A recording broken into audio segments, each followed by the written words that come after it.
রাজবাড়ী সংলগ্ন কোচবিহার স্টেডিয়ামে হলো বার্ষিক ক্যারাটের পরীক্ষার আসর। রবিবার এই বার্ষিক পরীক্ষার বেল্ট ডিস্ট্রিবিউশন সেরিমনিও পালিত হয়। জেলার বিভিন্ন প্রান্ত থেকে পরীক্ষার্থীরা এসে এই আসরে অংশ নেয়। মোট 120 জন পরীক্ষার্থী এই বার্ষিক পরীক্ষায় অংশ নেয়। উদ্যোক্তাদের পক্ষ থেকে জানানো হয়েছে, আন্তর্জাতিক ক্যারাটের আসর বসবে কলকাতায়। সেখানে তাদের সংস্থার 17 জন অংশগ্রহণ করবে। একটু বিশ্বাস, শুভম বিশ্বাস।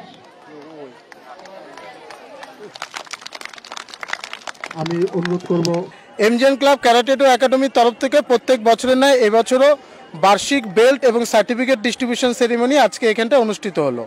120 জন এবার পরীক্ষায় বসেছিলেন, তার মধ্যে 102 জন উত্তীর্ণ হয়েছেন। তারা এখানটা বেল্ট সার্টিফিকেট আজকে পেল এবং আগামী 29 এবং 30 তারিখ কলকাতার নেতাজি ইন্ডোর স্টেডিয়ামে আন্তর্জাতিক ক্যারাটের যে আসর বসছে, সেখান থেকে কুচবিহার এমজেন ক্লাবের তরফ থেকে যে 17 জন অংশগ্রহণ করতে যাচ্ছে, তাদেরকে আমরা আজকে এখানটা সম্বর্ধিত করলাম।